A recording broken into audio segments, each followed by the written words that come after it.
I want to review 4K cameras. Not the GoPros, these cheapy things.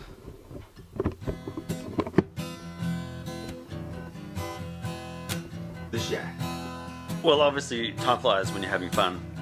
Really sorry, that took a long time. So, cutting to the chase, I'm putting this at the front of the video. The short story is the 4K action cameras that I bought $40 each on eBay. I give them a score 3 out of 5. If you want to hear the 28-minute version of why I got to that score, then proceed and listen to the whole video. If not, goodbye, and I'll catch you on the next video. Don't forget to subscribe, like, and click on the notify button so that you can hear me talk more. Alright, so here we have 4K action cam cameras. These are the knockoff GoPro, cheapy sports cameras. So GoPros, as you know, are quite expensive. When I look for current pricing on GoPro cameras, we are looking at something like $398, pre-owned $99, brand new $600 for the GoPro Hero 6 HD. So, these are a lot cheaper. This one that I'm looking at that I've bought, if I just put 4K action camera, this is in the eBay 4K action camera. We have a whole lot of different models. There's a compact, which is $86. There's an Ultra HD 4K 1080p, which I think is that one there, for $53.95. Down to $44, $45. Some go as low as $13. I think I paid around $40 for each of these, so $40 each. Yeah, they're an interesting device. So they come with a waterproof housing, which is down to 10 meters water resistant. Now this one is the first one that I bought, and it's got a slightly funky case, which is kind of broken. So the quality is not great, but I have tested this underwater. I've had this for about, I don't know, goodness, close on 4 months, I guess. Yeah, so it's 4 months old. It's not waterproof in its native kind of produced housing. It needs this waterproof shell to protect it from water. It is 4K, but the quality is questionable. Yeah, it's not a great 4K camera, but surprisingly, the footage is usable. Yep. So it's not, it's not anything to kind of brag about, but it's if you've got a story to tell and you want to capture it cheaply and you're not worried about losing a camera to get that shot that might be too risky for a more upmarket camera, these are definitely worth looking at. So yeah, they're about the same price, these two different models. One's a Ultra, I can't remember the name of the brand of the other one, but they're no-name brand. There's an SJ9000 4K, which I think this one is, and this one is, I think, an Ultra. An Ultra HQ. This cheaper, earlier version that I bought is actually slightly better in terms of the options. So I can do slow-mo video on this. So if I go through the settings, it's powered on, so you get this kind of thing at the back. So there's a power on switch on the front, there's an OK button on the top, up down buttons on the side, there's a power charger and some kind of USB connection in there as well, and there's a battery in the bottom, which you can take the battery out of, which is handy in case the battery goes dead and you want to buy another one. You can get another battery for it. I don't know how easy that is to get. It's probably cheaper just to buy a whole new camera, in all honesty.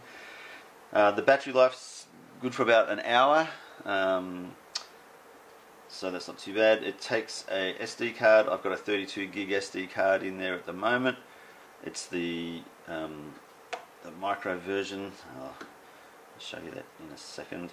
So to get the options up, you've got to press the front button, the power button, and it cycles through. So there's video, photograph, like picture, and then there's slow motion. So this is currently set at 720p, 120 frames per second. So obviously there's a trade-off. The faster the frame rate, then the lower the resolution, basically. If you wanted to go for a higher resolution, closer to 4K, then you'd only get 60 frames per second or something like that. And then we've got the playback, and then there's the settings. And if I go into the settings, pressing OK at the top, I've got video resolution. So this is currently set at 1080p, 30 frames per second. I've got recording on. There's an option for time lapse. There's loop recording. There's slow motion, currently set at 720p at 120 frames per second. The options are 1080p 60 frames per second or 720p 120 frames per second. What else we got? Motion detection, so you can leave it out in the forest and capture animals in the night, providing you have lights, of course, because this is not going to show anything in the dark. But there is motion detection. There's the field of view settings, wide, middle, and narrow. I've got it set for wide at the moment. What else we got? No, they're all the options there. So if I press the next button, it's all to do with the photograph settings.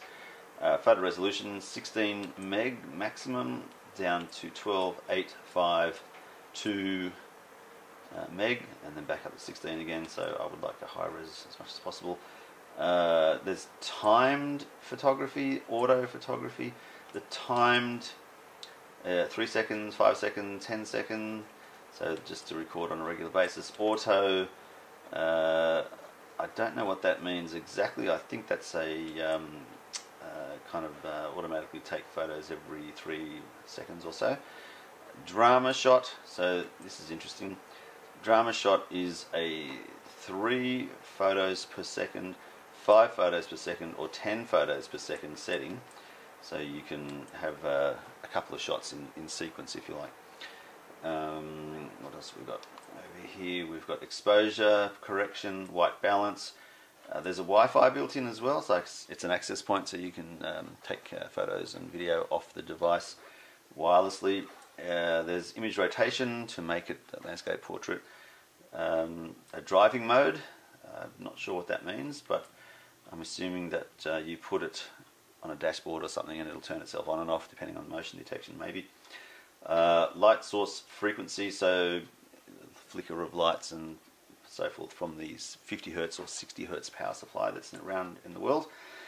LED indicator light on the top. There's an LED indicator light. You might want to disable that or enable that. I've got it enabled at the moment to let us know whether it's being used or not. Auto screen saver, 30 seconds. I've got it to auto turn off to save the battery as much as possible. I think you can turn that, yeah, 30 seconds max I've got. You can have it for 10 seconds as well, or you can have it disabled. Auto shutdown, after 5 minutes it'll shut itself down with no activity. And there's a time watermark as well, so you can put a date stamp on the video that you're taking. Over to the final kind of config setting. It's got the language that you want to use this in, setting date time, formatting the memory card, resetting to factory settings, firmware version, so you can update this firmware wise as well, which is pretty cool. And then there's just an exit. So that's the whole menu system there. So I've got that set for 720p and 120 frames per second for slow-mo video when I want to do slow motion, and otherwise I've got it set for 4K. No, sorry. This one is yeah, that's interesting. I've got it set it for 1080p for video. I'm looking at why I've done that, and I think, yeah, I know why. It does, look, I'll show you what it does. The video resolution settings are 1080p 30 frames per second, 720p 120 frames per second, 720p 60 frames per second, 720p 30 frames per second, 4K 30 frames per second, 2.7K 30 frames per second, and 1080p 60 frames per second. So I've got it set for 1080p 30 frames per second. The reason I'm doing that is because 4K is something which looks okay on this camera. It looks great on proper 4K cameras, but on this camera it's not really great, I've got to be honest, and it just takes up a lot of room and a lot of space. So I've decided to go with a lower resolution and then you know, make do with a lower quality video being produced by this, simply because the 4K quality isn't astounding, so it's not worth it. And I don't upload in 4K anyway. I'm still sticking to 1080p. So that's why I've got that set there. So that's the 4K SJ9000 action camera. I'm going to turn that off.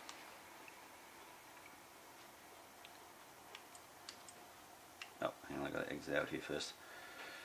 I think I might have set something incorrectly there. No, all good. Go to the X and then press the OK. Hold the button in for a second or two. Shuts itself down. One interesting point. I put this on a skateboard and went for a ride, and when I got the video footage back, it was rattling so much inside this case that I've chopped up a pencil eraser and made some kind of buffers, or you know, pieces of sponge that I can stick in there to make it not rattle as much if I use it in that way again. So while it's waterproof, it's not rattle proof, so to speak. So you've got to modify that case a little bit so it doesn't rattle around and make a whole lot of noise if you choose to use the recording of sound from this device. I'll show you some footage that I took underwater of my dog on this, and I think I've got some sound that I've recorded with the housing around the camera and with no housing, so you can see the quality of the sound, or hear the quality of the sound. It's not great, but it's still workable. That's the thing with this. It's not great, but it's workable, and that's what I like about it. For at the most $40. I mean, that was a quick search on eBay, ranging in price from what, $100, yeah, $109 or so, down to $40 odd. So if you hunted around, you could probably get a better price. I told a lot of my friends at work about this. They bought one for $24 online. So if you hunt around, you'll be able to get a cheaper price, but the quality is going to be the same. So yeah, even if you spend, you know, the $109 on the so-called better one, it's not going to be that much better to these ones here. And because they're so cheap, like I said before, if they're so cheap, you're willing to do things and place this in places where you wouldn't place a more expensive camera. So really, I'm impressed for that kind of dollars. This one here, this is the Ultra HD, which sounds like it should be much better quality, but in fact I found it to be only, well, it's got less features. I'll show you the menu. This has got less features, but you know, I really don't think the quality is any better than this one over here. So the SJ9000 or the Ultra HD, they're pretty much the same camera. So when I take this one out again, you'll see that the SJ9000 and the Ultra HD, they're pretty much identical. They're the same look, they're pretty much the same width, they've got the same location of top LEDs, OK buttons, up, down, volume and menu selection buttons, same interfaces, same location for memory cards, same style of memory cards. So they both take these micro SD cards. Yeah, I can see that anyway. They both take that. There's 32 gig in both of those. They've got even the same battery compartment kind of release mechanism well, sorry, they're not identical, they're similar. The location of all of those things are identical, but the way that they open up, there's a slightly different look and feel to the catch. It's a slightly different look and feel for the interface ports there. The buttons on the side here are pretty much identical, but there's a little bit of a difference in the markings on the top. So we've got a red circle here and OK on this one here, but the location of the buttons and all the functions are pretty much the same. There's slightly different lens configuration here. So this one here's got more concave lens, this one here's got more convex, more concave over here. So they're very, very similar, but just slightly different enough to make it obvious that they're not the same. So this one here is pretty much the same way to operate. You hold your power on button on the front down for a few seconds. Has a welcome screen.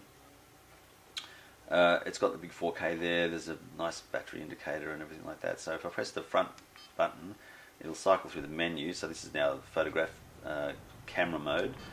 This is the playback mode, and these are all of the configuration settings. So this one here I've got set on 4K resolution.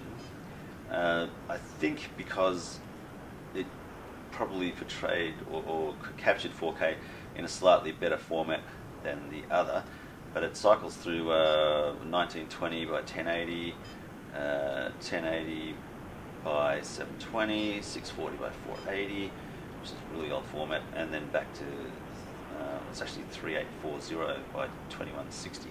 So it's interesting. There's only four video settings basically. So I've kept it on the 4K. I might knock it down to the 1080 just to keep it consistent with the other.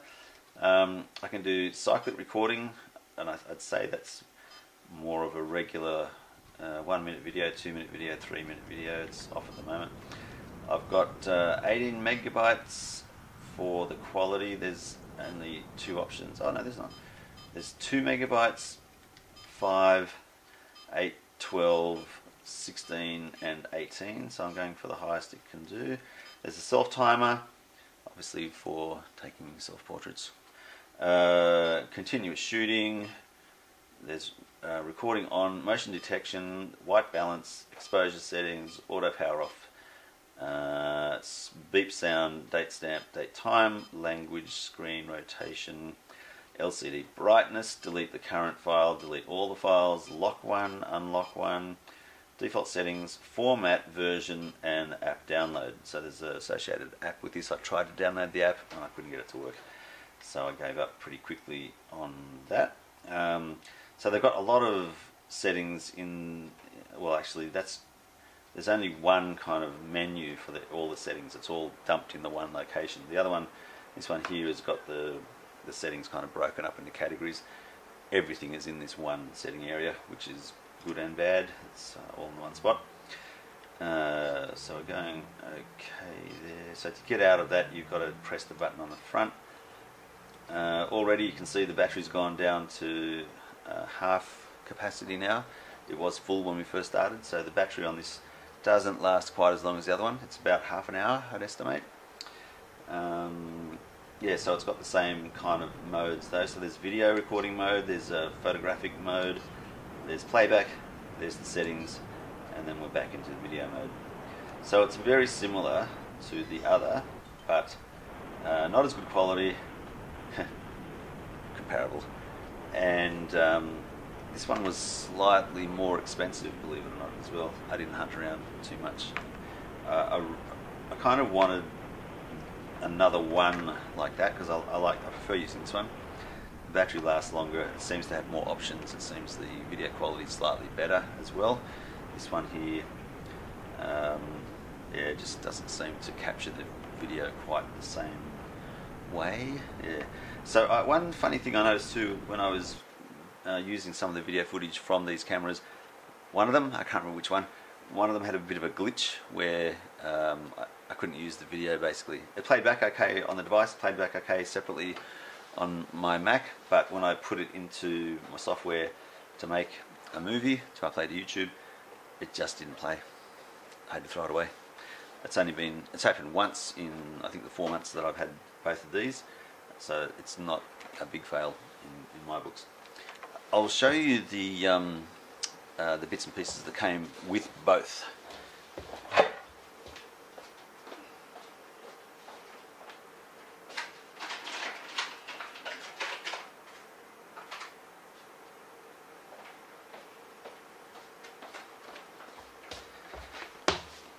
So like I say, I've been playing around with these two cameras for about 4 months, and so this is why the boxes are in the state that they're in. So the Ultra HD came with this remote. I've not used it because I couldn't be bothered. I don't know what it does, got to be honest. It probably does remote capture, remote triggering of the shutter, things like that. Remote start, remote stop of videos, etc., which might be handy on some applications. If I have a need for it to use it, I'll try it out and let you know down the track whether it worked to my expectation or not. But that's, I guess, a handy add-on or inclusion. This all came standard with it. It's yeah, all in the packaging. There's a USB charger, which I've not ever used. I just use a different one down there. That's something I threw in later. There's a cable here for, which one is it? This case here. Where is it? One of them lets you basically attach a cable. Now, I don't understand what I've done with that.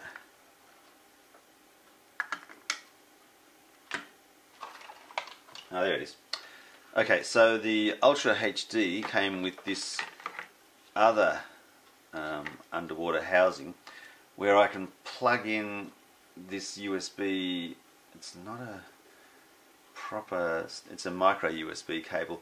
Plug it into the side and it'll still be waterproof to a degree. I'm really reluctant to try this out, I've got to tell you, because when you look at the housing here to protect the waterproof or provide water resistance, it actually slides along the cable. I'm not convinced that that sliding is firm enough to stop water coming through and destroying your investment. I haven't tried it consequently, but you can plug that cable in theoretically and then make it underwater secure and use a USB connector here to either keep it powered on or control it from a remote computer. So I've not tried it, I'm not willing to. I will let someone else test that, or should it get to the point where I'm willing to destroy one of these, I'll give it a go and film that for you. Now look, one of the things I am impressed with, it's come with a vast array of attachments, and both cameras came with the equal amount and the same kind of number.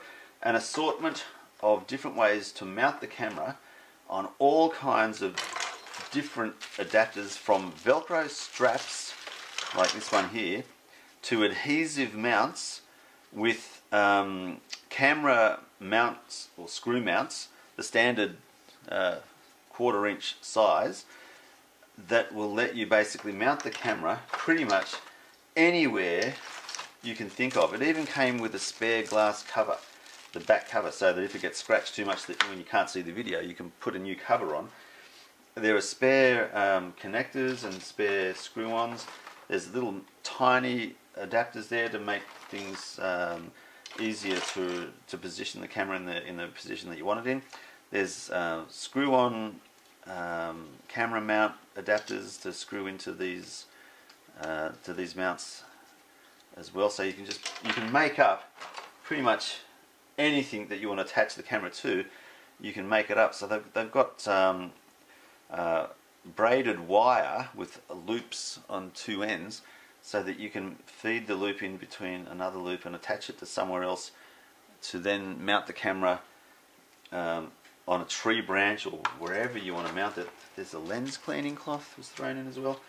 Lots more Velcro strips and a couple of cable ties.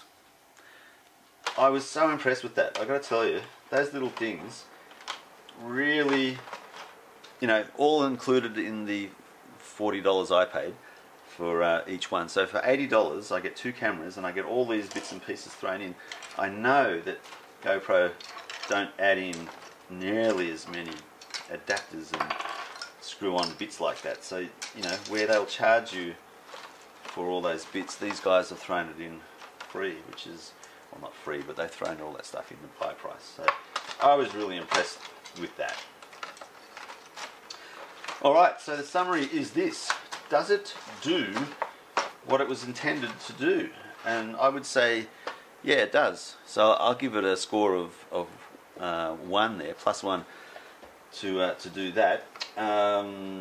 Does the camera have a lot of good points? The good points I see that it's waterproof. It's got an easy to use interface. I didn't have to read anything. I just started using it and configured it the way that I wanted it to. So the interface is good. The lenses are just cheap plastic lenses, but they're in behind this housing here, so they're not scratched at all. The back's not scratched at all. It's able to sustain a fair bit of damage. I've dropped these. I've kicked them off skateboards, kicked them off my motorbike helmet. You know, there's scratches and scrapes on those on the casings, but there's nothing damaged on the camera itself.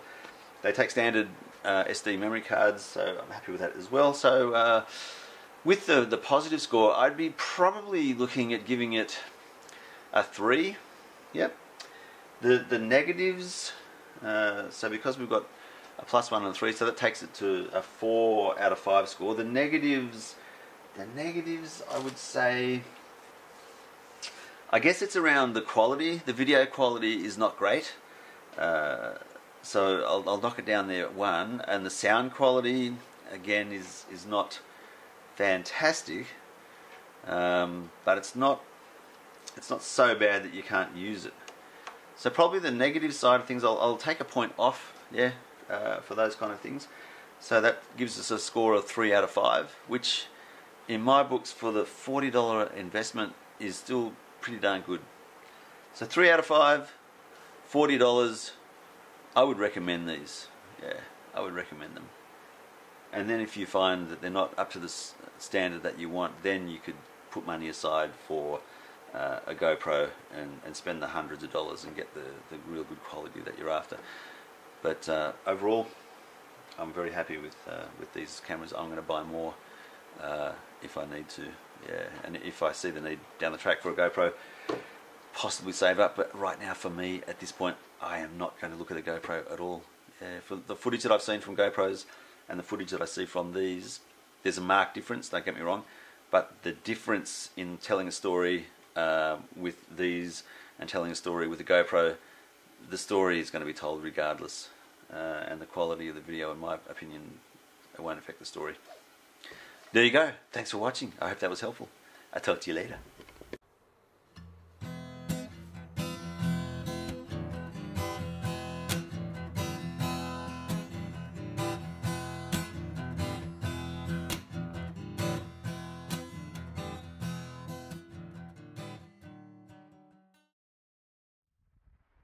How?